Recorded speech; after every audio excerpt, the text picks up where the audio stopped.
great pleasure to welcome to the White Horse stage, Mr. Peter Coppinger. Good to be back. Yes, yes, it is, because some of you may have been here, but Peter Coppinger at a Red Chair event about 6 years ago or 7? 6? I was going to say 5. 5, all right, okay, Probably is 7. But when the Dan Kiley of Ballincollig was sitting in the Red Chair that night, Peter stood up and he actually told the story of how this crazy dude, which was Peter, spent all their money on a URL, and thankfully that story hasn't turned out to be one of the all-time great goofs, and he's back here to fill in the blanks. So what was that like that night? That was, I was a bit nervous. It was good fun. Really interesting to listen to Dan, and it's great to see the success he got to. But I must say the Red Chair on that night was a lot comfier than this Red Chair. I was kind of looking forward to the comfy armchair. We're going with kind of, leaner bodies, leaner everything. This is a new decade now. I was saying to the wife, she said, "Are you nervous?" I said, "No, I'll be able to sit back in the chair and relax." That's right. Thanks for this. That's right. Well, you're well able for it. I have no doubt about it. Tell us about teamwork today in 2020. What's happened in 5 years? So first of all, buying that domain name, every penny we had, €500,000. A lot of people in Ireland said we were mad. I think it was the first time anyone in Ireland probably heard of us, because we were always just heads down. But it was the best thing we ever did. Our sales just took off after that, and shortly after that, Disney came knocking at the door, said, "We love your software." We went, "Holy shit, this is Disney." And they're still a customer today, which is fantastic, and we've expanded now. We're slowly trying to get into all the different branches of Disney. That alone could be our entire business, just looking after Disney. Since then, we're probably in a couple of million then. Probably had 50 or so people. We now have 265 people. We did about 29.2 million last year. We're still completely self-funded, not a penny raised, and we have 20,000 customers all around the world now, and it's pretty exciting. Yeah. So what has that trip been like? We're going to check in on a few big moments from that 5 years, but as you're sitting here reflecting on it, what's it been like? So essentially, a lot of what Kate said there just completely resonated with me. I remember when we got to 1 million in revenue. I always thought when you got to 1 million that you just feel so excited, feel great, and getting to 1 million and just feeling nothing but stress and kind of didn't have that arrival fallacy, didn't feel like I'd arrived, and we thought maybe we get to 2 million we'll feel that, maybe 5 million we'll feel that, and you're always looking at the people ahead of you as well and thinking we should be doing bigger and better. Maybe that's a trap you get caught up in. I met there's a very successful American company called HubSpot, and I met the CEO, Brian Halligan, 3 or 4 years ago, and I said, "Brian, does it ever get easier?" And he just thought it was hilarious. You even asked the question. It's like, no, it doesn't. Yeah. But your stresses change, and you'll look back at your old stresses and just think they were nothing, and that's so true. It's been a journey personally. Everything we've had to learn over the last years about scaling business, sales, marketing. The CEO I've come to learn always has to be learning. And it's a journey, and it's fun. It's absolutely fun looking back, and it's taken us all over the world and on great adventures. And we won EY Entrepreneur Year last year, which was amazing. The entire experience was just amazing. We were like beaten and cajoled to go into the program. Right. We were like, no, we're too small, and they basically forced us into it, and lo and behold, we won it, and it was just amazing for our families. Very emotional. I think I nearly cried on stage talking to my daughter. I was delighted. I was at home going like this. But it's just didn't expect that. It's been a lot of stress. It still is a lot of stress. There's new stresses that jump out at you every moment and you least expect it. But ultimately, it's been incredibly rewarding as well. Now let's actually check in on that Entrepreneur of the Year accolade, because that has the potential to change how a lot of people perceive you and perceive the company and perceive yourself and Dan. So what did you notice? And obviously there was a kind of an immediate halo effect, but how has that evolved in the time since? Yeah, so it's incredible. 1 minute you're like king of the world and you've kind of peaked, and the next day you're in Supermax and you're just normal again. But I find myself on a train every now and again, and somebody would know me, which that didn't happen in the past. So it's weird. It is very weird, and a lot of random things have happened out of this, like conversations with Dennis O'Brien, who's a very nice man. Last week I was talking to The Edge. And I was like, how the fuck am I here talking to The Edge? This is incredible. Like, I'm just pinching myself every now and again. Yeah. But then you go back to the stresses of business and just... was he wearing a hat? I was only talking on for an hour okay. unfortunately, but I am trying to get him down to Cork to the company he promised me he would. Great. In which everything will grind to a halt, I'm sure. I'm sure. Jesus. That is true, it does change. Now, here's the interesting alternative question to that, Peter, is... has it in any way changed how you see yourself? No, I don't. I genuinely don't think so. I think I am very, grounded. My wife certainly keeps me grounded. She'll be like, well done, here's your kids. No, my co-founder keeps me grounded, the staff keep me grounded, I think my background keeps me grounded. And I think as well, because, I think I might have said this even years ago, because we didn't go from starting straight off to rocket success. We've had a lot of low points along the way. I think that journey has kept us grounded as well. And also we don't kind of rest on our laurels, we're always looking to the future. And I think that's healthy in a way. I think that moment that you stop and give yourself a pat in the back, that's a scary moment because you can become complacent. Yes. So I'd like to think we're grounded, and I'd like to think we've a big job to do. We've huge ambitions for the future, and let's stay focused on that. So how do you resolve, that sounds to me like a tension between kind of staying grounded, but at the same time having that kind of go forward posture, that ambition to, let's chase the next thing, or let's behave like a big company. There's a tension there, is there, or am I wrong? I think between myself and my co-founder, he's so I'm the guy who's like, let's blow this up to be $1 billion company. Why not? And let's leave a legacy behind. He's kind of more like, okay, I don't want the stress. Why don't we just be a 300-person company? And we've had to kind of work out that balance over the years. But it's healthy in a way because I'm kind of the visionary who comes up with crazy ideas, and he kind of brings me back down to reality and says, how about we focus on these 3 ideas and make them successful and then come back to the rest. So we work well together, I think. Okay, well it's good to have a, I was going to say, what you call each other, do you still do the TED thing? We do. It's good to have a Dougal to your TED. We both call each other TED for some reason. I'm not sure why. He's Dan, I'm Peter. But well, I think having that business partner as well is a sensible, sane thing to do. It keeps you grounded and you won't get ahead of yourself. Now, talk to me about partnership, because an awful lot of entrepreneurs are fiercely solo, and by nature they have to be the sole voice. You started off in business with Dan, so how has that evolved, that sense of partnership? So myself and Dan are 20 years in business together now. We refer to each other as the work wife. And it is a relationship. It's tough and challenging, and we kill each other at times, but at the end of the day, we completely trust and rely on each other. And that moment winning Entrepreneur of the Year, was a moment where we just reflected, took a breath, and said, this is great. And then the next day we were back to work. But it's like any relationship. I think you have to work with it. You have to. Every now and again, we've had to go kind of reset and get on the same page. Like, how big do we want to be? Who's going to do what? Who's going to be CEO? Who's going to be CTO? How do we scale it? What external people are we going to bring in? So we brought in a COO recently. So we've CEO, COO, CTO. A lot of did Dan want to be COO, which he was, or does he want to run the entire technology side of the company, which he does, and that's what he loves. So there's been a lot to figure out along the way.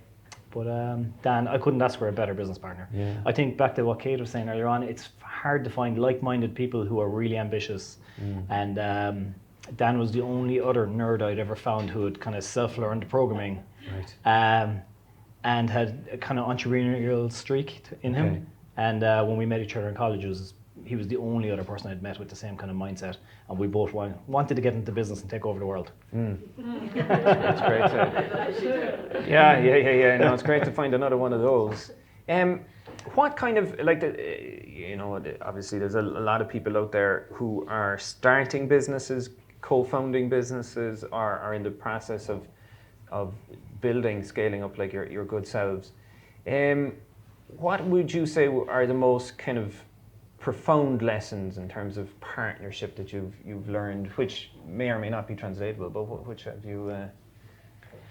I think from day one you gotta establish who's doing what. So I don't think written values are important in the early days. Just make money, don't worry about that stuff. You got to establish whose role is, especially when you've other staff involved. We found ourselves in the early days, I'd be telling John to do something and Dan would come along 5 minutes later and tell him to do something else, and I'd come along later going, where's that thing? We're just stressing out our staff, and just figuring that out is very important. We actually found a framework, and I'd highly recommend this for anyone, called EOS, a framework.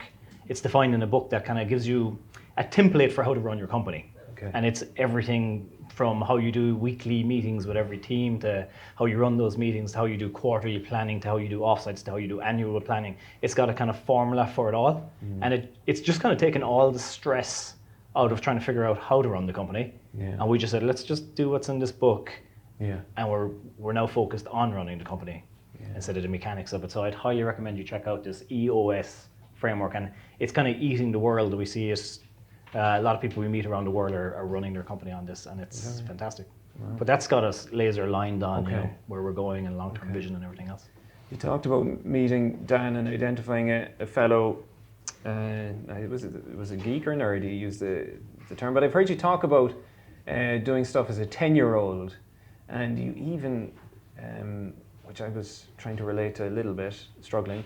That you were saying that you admired Bill Gates as a 10-year-old, so tell us a little bit about that. Looking back, I'd say I was a bit of a weird kid. Right, yeah, well, that's what I was going to ask you. Yeah, I think I was. So I had no interest in sports. I was introverted, loved books. When I found video games, loved video games. When I seen my first computer, I just thought this was the most fascinating thing I'd ever seen. Begged my mother to get a family computer. She bought, we weren't a wealthy family, single parent. My mother was a nurse, but she scrounged money together to get us a Commodore 64 when I was about 10. My sisters were horrified. This is for all three of us for Christmas. I eventually bought out their share of the home computer for 2 slices of toast for one sister and 4 slices of toast for the other sister. All right, okay. And I ended up owning so they basically got nothing for Christmas, which is lousy. But what was great back then is when you got a computer, there was no internet, and it came with a handful of games that took an hour to load. But there was a little white manual that came with it, and when you turned it on, it was a flashing prompt. And there's a manual, and there's a prompt, and you type in a couple of lines of code just out of sheer boredom, and next thing a ball was bouncing around the screen, and I was just like, oh, that made that happen. And there was this eureka moment for me, and I was just fascinated. It's probably 10 years old, but I devoured that book and I started making software. Fast forward 2 years later, I was making shareware games, and there was a magazine called PC Live. I don't know if you remember it. But I sent a few shareware games into that, and really crap games now, right? Really terrible games. But they were nice enough to put it on. And if you finished the 10 levels I gave you, there was a thing saying, hey, thanks for finishing playing my game. If you send a tenner to this address, I'll send you the full game. And lo and behold, these envelopes started coming in the door. Wow. And I said, holy shit, I had to go make the rest of the game. And I'd send the game out to people on floppy disk. So the floppy disk cost me £1 and the stamp cost me 50 pence or whatever. So I was making £7.50, whatever. But at one stage, my mother was like, what's with all the envelopes going on? Like, she just thought I'm down in my bedroom, on the computer again. No harm can come. Would you ever go outside and play with the other kids? And but she was just dumbfounded to find out that I'd led a cottage industry. So I think looking back, I was probably always a little bit entrepreneurial, and I think that comes as well. I mean, we grew up in a family where we probably didn't have a lot of money, and I'd be jealous of the kids that would have a lot of money, and said to myself, look, I'm going to do whatever it takes to not be poor, and I think it's important to recognize that that's one of the main drivers I have. Yeah. So Kate said, not in it for the money, but I would say I'm definitely in it for the money. Okay. It's good to know. But it is much more than the money. I think it's the respect. I think it's the ability to help transform the lifestyles of my friends and family, but also to leave a legacy behind is a big thing that's important to myself and my co-founder Dan. Yeah. That's so fascinating. I was a weird kid. That's okay. It's probably good that you were. I think there's a lot of people thankful that you are who you are. So that leads to a fascinating question, Peter, and it's this idea of you, Peter Coppinger, and the collaboration that yourself and Dan have been on, which has grown into teamwork.com and all the things that go with it.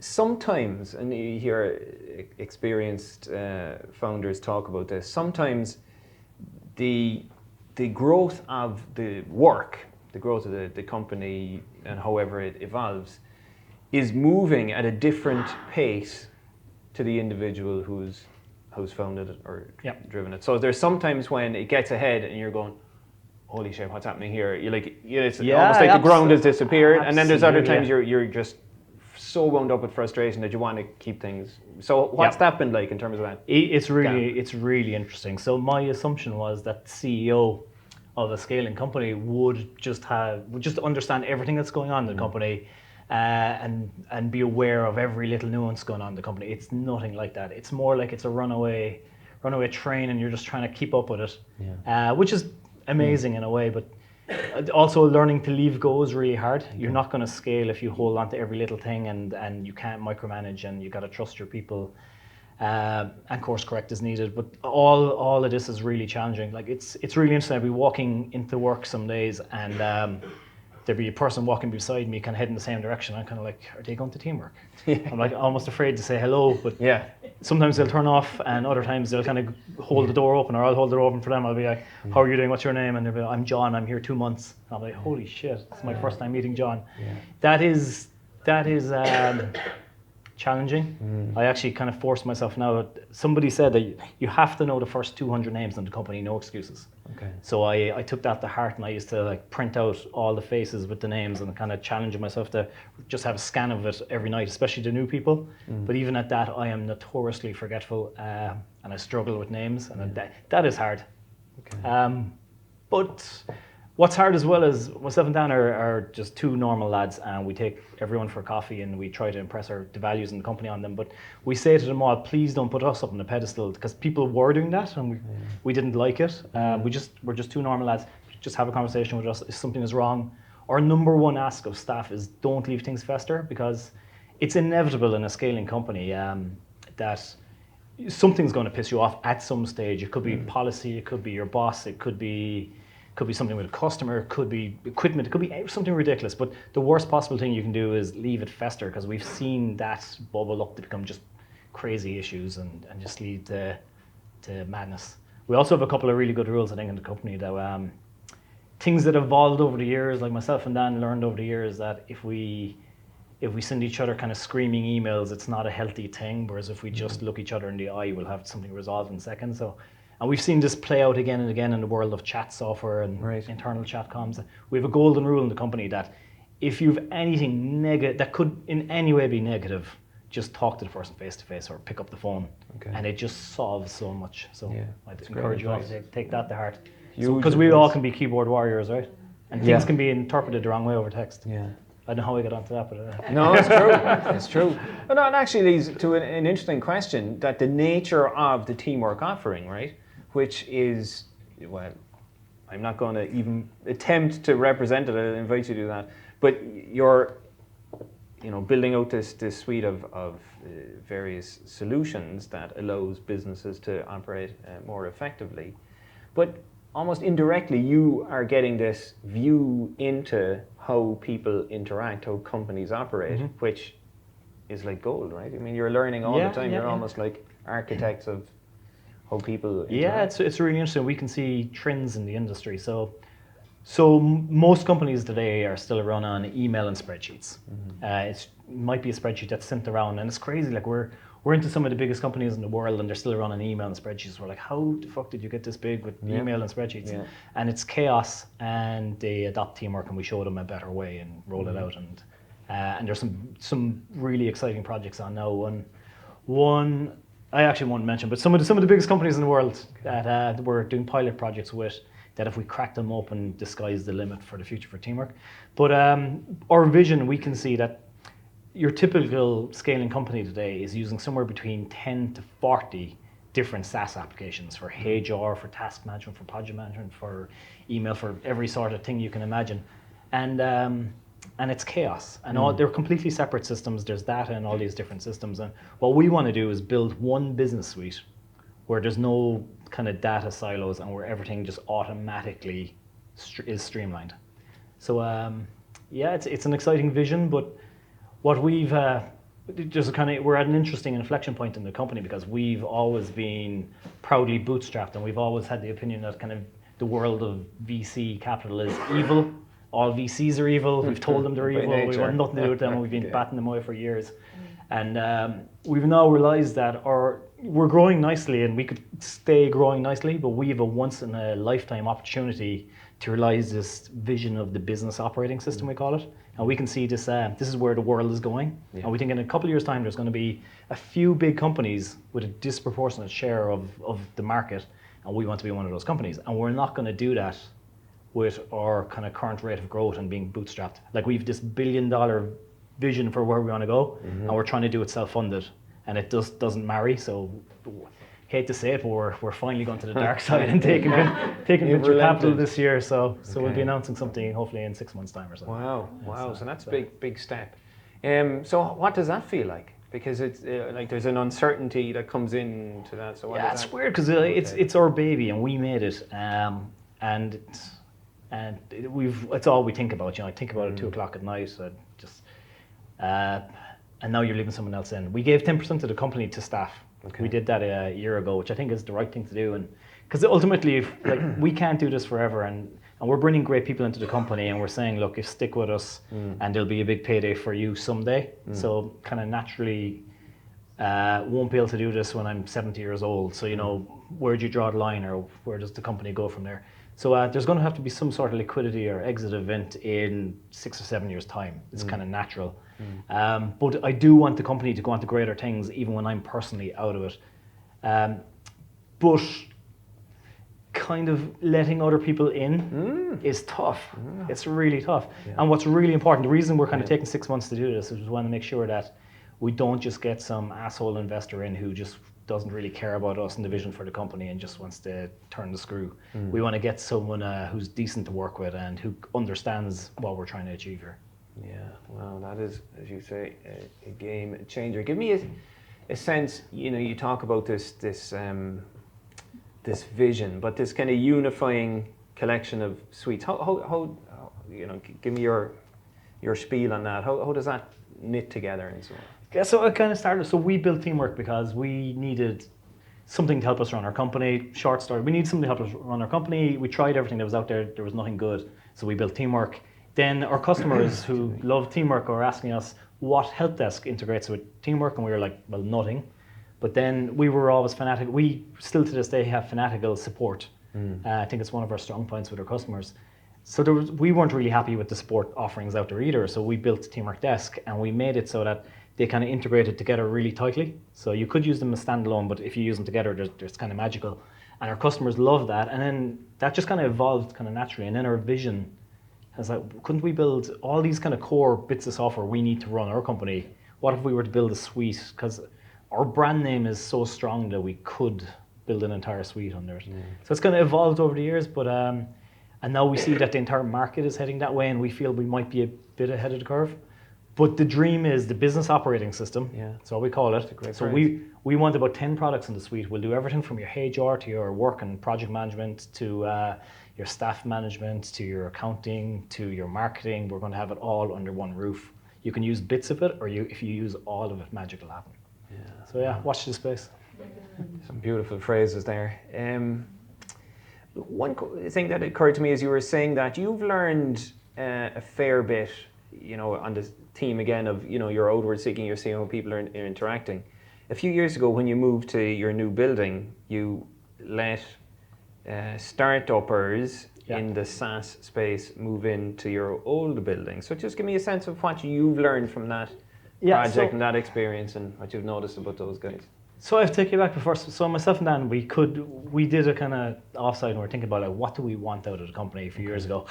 And we're thinking like we could sell now and retire and but we actually went to a really good business of software talk where this guy had sold his company for obscene money and he spent a year buying all the toys and traveling around the world and bought the mansion and all this, and then he found himself lonely and bored and missing the old company and actually a bit depressed. And he was given the talk saying, look, my advice is, he didn't have a better idea and he could see his company going on without him and he was just miserable.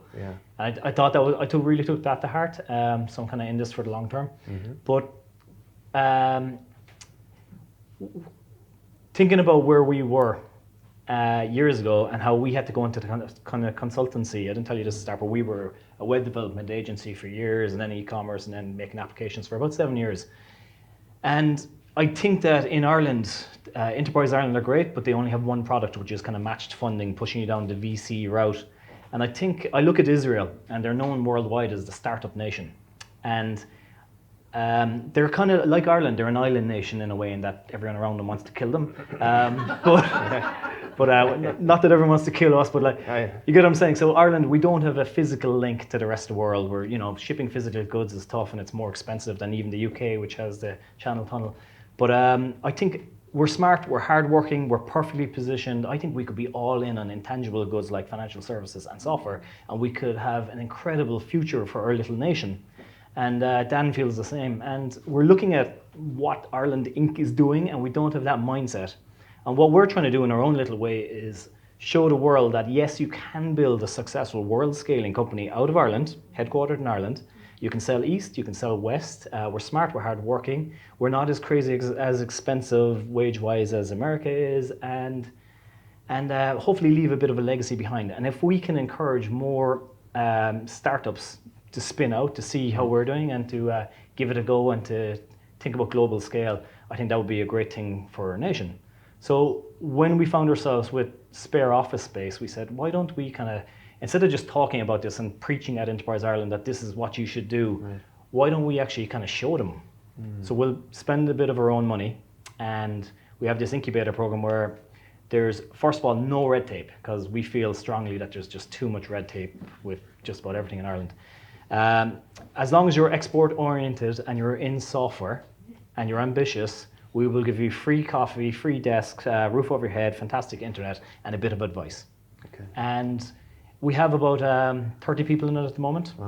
We started in our old office. Now it's in Culture Co-working. And you know where that is, the Monaghan Road there. But we're actually going to be making an announcement on that and scaling it up a bit in the next 2 weeks. So watch the space. Great. But what we want to get a couple of success stories out of it. And we want to show the Irish government that, look, here's a model that's super low cost, but is really effective. And it's the bottom rung of the ladder. I mean, it should be just really inexpensive desks. It should be nothing fancy at all. That should be the kind of vibe we're going for. But I believe we should have this kind of warehouse in Cork, Galway, Limerick, Dublin, and just create an ecosystem where startups can give their crazy ideas a go with no red tape, and let them pivot and pivot and pivot and pivot until they hit on something, because there's a world of money and opportunity out there, and we just need to allow people to go for it. The other thing is, nobody knows what. So when somebody pitched Airbnb in the early days, right, they were laughed out of it. And same with Dropbox and a lot of the other massive success stories. So what we need to do is create an ecosystem where we allow people give their crazy ideas a go. But if it's not working after 6 months, a year, whatever, pivot until you hit on something that works. So we're doing our little bit to help. And that's why we created this Teamwork Catalyst thing. And how do you find that then in terms of like the practical interaction with that process? You know, because I can see, as you're describing it, that you're highly motivated by it. But just the face-to-face, the human-to-human contact with people who are at this early stage are struggling. How do you find that aspect of it? What do you mean? No, just in terms of like your interactions with those guys. Is that a rewarding thing? Do you find it like a stressful thing? How does it play out I for think you? it's hard to find the time sometimes, but But I think everything you want to know to build a successful scaling company, you don't need me to tell you. Like it's out there. There's never been so many books, never been so many videos, never been so much advice out there if you're willing to just learn and spend a bit of time. I've met founders who on one hand have told me, or wannabe entrepreneurs who on one hand have told me that they will do whatever it takes to be successful and start asking me questions. And I said, look, you should really just read this book. It has better than I could ever articulate. It's got all the answers. And they're like, no, I don't like reading books. I know. It's incredibly frustrating when you come across these entrepreneurs. And back to Kate's point, I used to go up to Dublin to these startup events. And then I just found it's the same old people all the time at these events and they never actually do anything. And I just stopped going and went back to putting their heads down. So we want to create an environment where this is for people to roll up their sleeves and work. Right. This isn't an environment to, hang out and chat. This is a get shit done environment. And if you're not getting shit done, then move out and make room for other people. Yeah, brilliant. Okay. Now, you have created or painted a vision of the future for teamwork, and you've talked about expansion in terms of capital and so on. But if I was to ask you what is the growth plan for Mr. Peter Coppinger, whether it's in his role in teamwork or other things, what does that look like? I'm not talking about like how much you're going to eat, how big you're going to get. I hope I get smaller penny. I think I'm trying to. My favorite expression over the last 2 years is there's a balance in all things, and I think I'm trying to take that to heart myself, health-wise, trying to make time to not just be constant work mode, spend more time with my beautiful 2 daughters and wife, and get that work-life balance if there is even such a thing. But even take care of my personal health. I don't think I've just worked night and day and 16 hours a day, so I'm just crazy. Think about work all the time. I'm trying harder to get that balance right, and trying to just achieve a few personal goals. I think it's always important to have personal goals and things to look forward to. Trying to get more travel in. That's one of my deliberate life goals, is just to do as much travel as possible with the kids. I use work to do that. If someone invites me to a conference in some crazy part of the world I haven't been to, I'll be like, why not? So it's a good excuse. And I drag the wife and kids with me everywhere, and they're up for that. But I don't know. I probably work too much. I probably need to get that balance a bit better. But the COO, who has I've only recently appointed just in last December, I was kind of doing 2 jobs. I was doing the kind of visionary job in the company, and I was also doing the kind of person cracking the whip. Okay. And it's kind of an unhealthy tension to be both the person who's saying, look, this is the direction we need to go, and setting the dream, and also the person cracking the whip. So I might turn to one of my reports and say, I think we should do these 20 things, Aodan. And then at the same time, be like, where are you getting on with the 20 other things I gave you last week? And I was creating this organizational whiplash. Yeah. But now I'm only the visionary, and I'm not the person cracking the whip anymore. And hopefully that'll free me up for more personal growth.